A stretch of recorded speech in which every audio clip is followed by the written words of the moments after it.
तो फ्रेंड्स, आज मैं आपको बताऊंगा कि प्रेग्नेंट पशुओं को यानी जो गाभिन पशु हैं उनको मीठा सोडा देना सही है या गलत। बहुत इस तरह के कमेंट्स आ रहे थे कि सर जो हमारे प्रेग्नेंट पशु हैं उनमें मीठा सोडा दें या नहीं दें।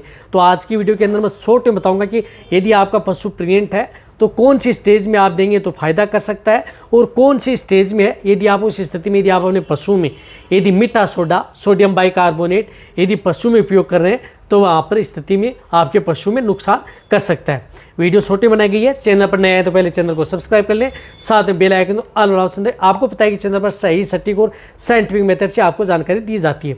देखो, मीठा सोडा यदि आपका पशु प्रेग्नेंट है, जिस प्रकार से 3 महीने का, 4 महीने, 5 महीने, 6 महीने या 7 महीने का भी है, उस स्थिति में यदि आपके पशु में जिस प्रकार से रुमन की पीएच कम हो गई या यदि आप अपने पशुओं को कुछ इस तरह का दाना मिश्रण दे दिया या बहुत हार दे दिया, तो उस स्थिति में यदि आप अपने पशु को यदि मीठा सोडा दे रहे हैं तो कोई दिक्कत नहीं है। लिमिट मात्रा में आप अपने पशु में उपयोग कर सकते हैं।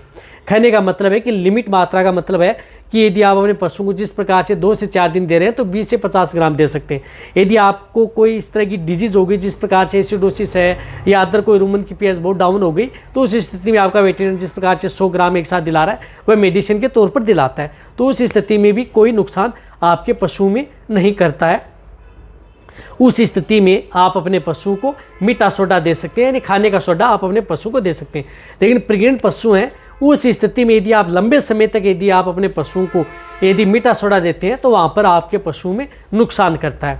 तो कौन सी स्थिति में नुकसान करता है?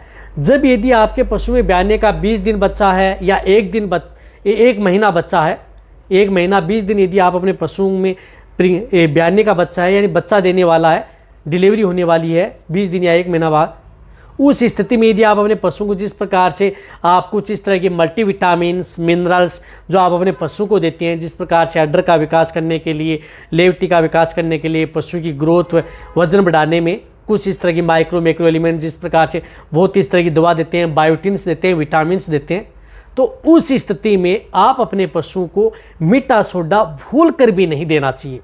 यदि आप अपने पशु को इस स्थिति में मीठा सोडा दे रहे हैं, साथ में विटामिन एस, बायोटीन, अदर जो विटामिन एस ले रहे हैं या जिस प्रकार से मेटाबोलाइट या अदर जो पाउडर यदि आप ले रहे हैं पशु में दूध बढ़ाने के तौर पर लास्ट स्टेज में अडर लेवटी के विकास में, तो आपके पशु में वह पाउडर व लिक्विड कोई भी काम नहीं करेंगे, यानी उनका कोई भी रिजल्ट आपके पशु में देखने को नहीं मिलेगा। तो उस स्थिति में कभी भी आप अपने पशुओं को मीठा सोडा उनके साथ भूल कर भी नहीं देना चाहिए, अन्यथा उनके पैसे आपको जो महंगे प्रोडक्ट आते हैं लेकिन आपको रिजल्ट नहीं मिल पाएगा। इस बात का ध्यान में रखना है। कौन सी स्थिति में? जब पशुओं को प्रेगनेंसी स्टेज के लास्ट में हो, 20 दिन 1 महीना बच्चा है, उस स्थिति में आप अपने पशु को अच्छे विटामिन्स मिनरल्स या कुछ बायोटीन्स पाउडर देते हैं तो उनके साथ मिक्स करके नहीं देना चाहिए बस। और आप अपने पशु को दे सकते हैं, बीच में यदि कोई इस तरह की दिक्कत हो गई है तो उस स्थिति में देंगे तो उनका आपको रिजल्ट नहीं मिल पाएगा। ये ध्यान में रखना है। और कोई नुकसान आपके पशु में ये मीठा सोडा करता नहीं है। तो आप अच्छी तरह समझ गए कि वैसे रुमन की पीएच बहुत ही ज़्यादा बढ़ी हुई है तो उस स्थिति में तो आप उपयोग करना ही नहीं है, लेकिन उस स्थिति में तो आपको पता ही लग जाता है कि आपका पशु खाना पीना सब कुछ छोड़ देता है। तो ये वीडियो जितना हो सकता है पशुपालन के साथ शेयर करें। इसी तरह की नॉलेज भरी वीडियो आपको चैनल पर ऐसे मिलते रहेंगे, तो वीडियो लाइक करें, शेयर करें और इस चैनल को सब्सक्राइब करें। थैंक्स, धन्यवाद।